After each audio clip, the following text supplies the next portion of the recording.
Hola, buen día. En la clase de hoy hablaremos de la estadística descriptiva. ¿Qué hacer entonces con los datos generados durante la investigación? Pues para ello utilizaremos una herramienta que nos permitirá analizarlos. Es la herramienta de la estadística y empezamos por la estadística descriptiva. La estadística descriptiva posee entre sus parámetros estadísticos las medidas de tendencia central, las medidas de variabilidad y las medidas de posición no central. Entre las medidas de tendencia central tenemos la moda, la mediana y el promedio principalmente. Entre las medidas de variabilidad tenemos el rango intercuartílico, desviación estándar, coeficiente de variación, varianza, error típico o estándar. Estos expresan de una forma u otra cuán dispersos están los valores con respecto a la media o el promedio de estos valores. Las medidas de posición no central, pues tenemos los cuartiles, quintiles, deciles, percentiles. En estadística, los datos pueden ser agrupados o no agrupados, en dependencia de la cantidad. Si tenemos pocos datos, pues podemos trabajar esos datos como datos no agrupados. En el caso de que tengamos un gran cúmulo de datos, pues lo trabajamos de forma agrupada. Un ejemplo en la diapositiva de datos no agrupados, pues es la calificación de 34 estudiantes de medicina. Calificación que muestra 5, 6, 7, 8, 9 y 10 puntos y la cantidad de alumnos que obtuvieron cada una de esas calificaciones hasta un total de 34 alumnos. Este 34 representa pocos valores, por lo tanto los datos no hay necesidad de agruparlos. En el caso del ejemplo de la derecha, pues ya tenemos un número mayor de datos y los investigadores pues pueden tomar la determinación de agruparlos en una tabla de frecuencia dividida en varias filas. Estas filas representan los intervalos de los datos. Datos que en este caso irían desde 30 hasta 58 con una amplitud del intervalo de 4. Como vemos, 30 a 34, 34 a 38 y así sucesivamente hasta 58. En la tabla también se muestra una tercera columna que serían las marcas de clase. Estas marcas de clase sería el valor promedio de cada intervalo. Y por supuesto la ya conocida frecuencia absoluta, que es la cantidad de números que se encuentran dentro de ese intervalo. Un detalle importante acá es que asumimos incluir el primer número del intervalo, pero no incluir el último.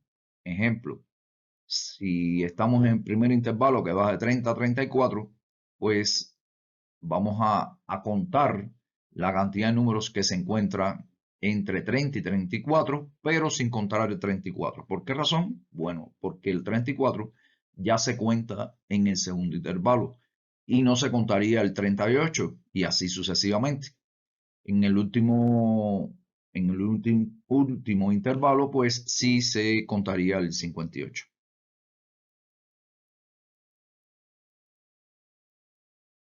Bueno, antes de calcular la media, la moda y la mediana como medidas de tendencia central, debemos saber si hay necesidad de agrupar los datos o no agruparlos. Si tenemos pocos datos, pues simplemente no lo agrupamos.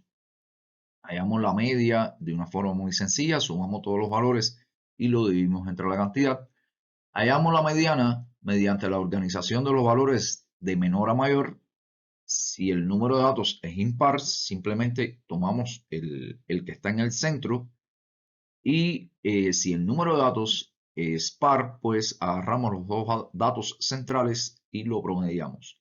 La moda, por su parte, es el valor que tiene mayor frecuencia absoluta del conjunto de datos, o sea, dicho de otra forma, el valor que más se repite. Si se repiten en igual cantidad dos valores, pues eso sería la moda. Si ningún valor se repite, pues no habría moda. En el caso de los datos agrupados, diríamos que estamos trabajando con un gran número de datos, una gran cantidad de datos, pues entonces ya el cálculo sería un poco más complicado porque tendríamos que utilizar las fórmulas que se muestran. El promedio se calcularía mediante la sumatoria de las marcas de clase por las frecuencias absolutas divididos entre el número total de datos. La mediana mediante la fórmula y la moda mediante una fórmula aún más complicada.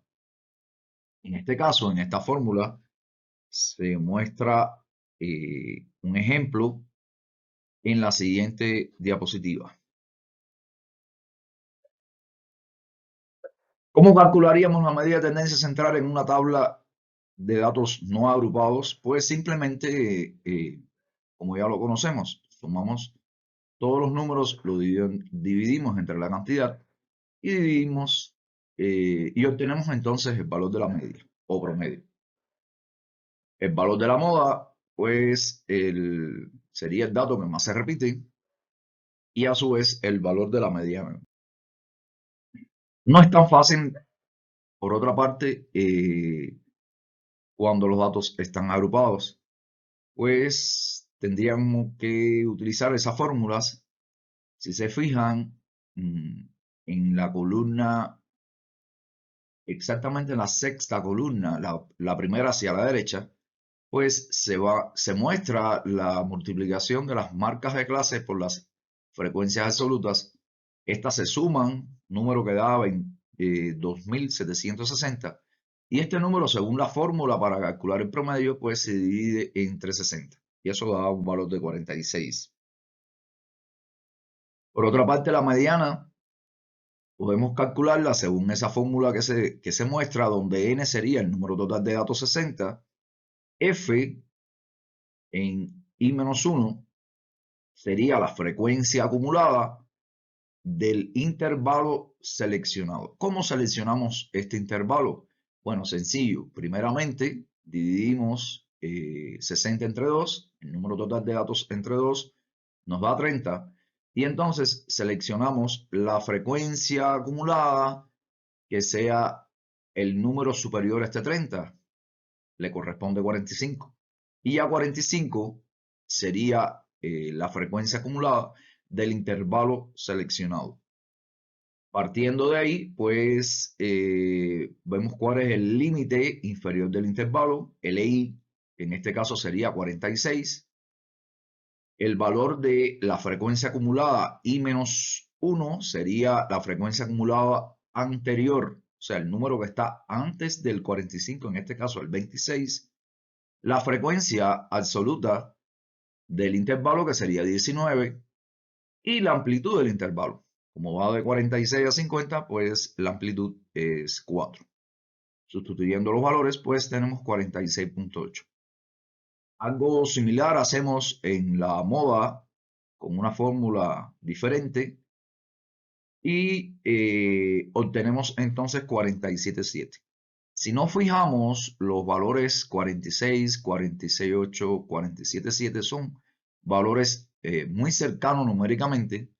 Por lo tanto, ya nosotros podemos sugerir que la data experimental, los datos obtenidos, pues tienen un comportamiento normal.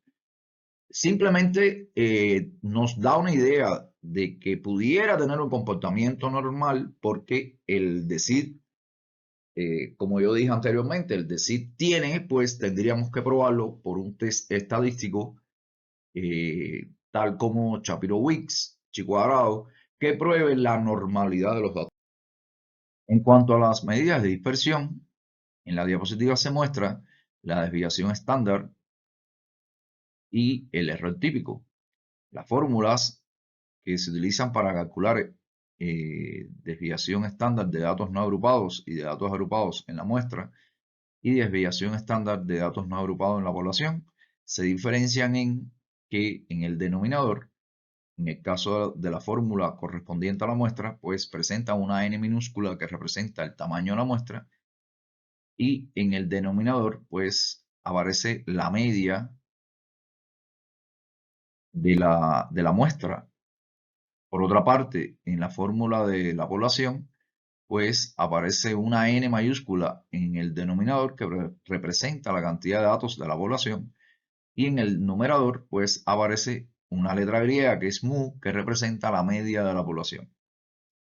Si nos vamos entonces a las fórmulas correspondientes a la desviación estándar de datos no agrupados y agrupados de la muestra, pues la diferencia fundamental está en que los datos agrupados se van multiplicando las sumatorias de las diferencias al cuadrado entre cada uno de los valores y el valor de la media por una frecuencia absoluta.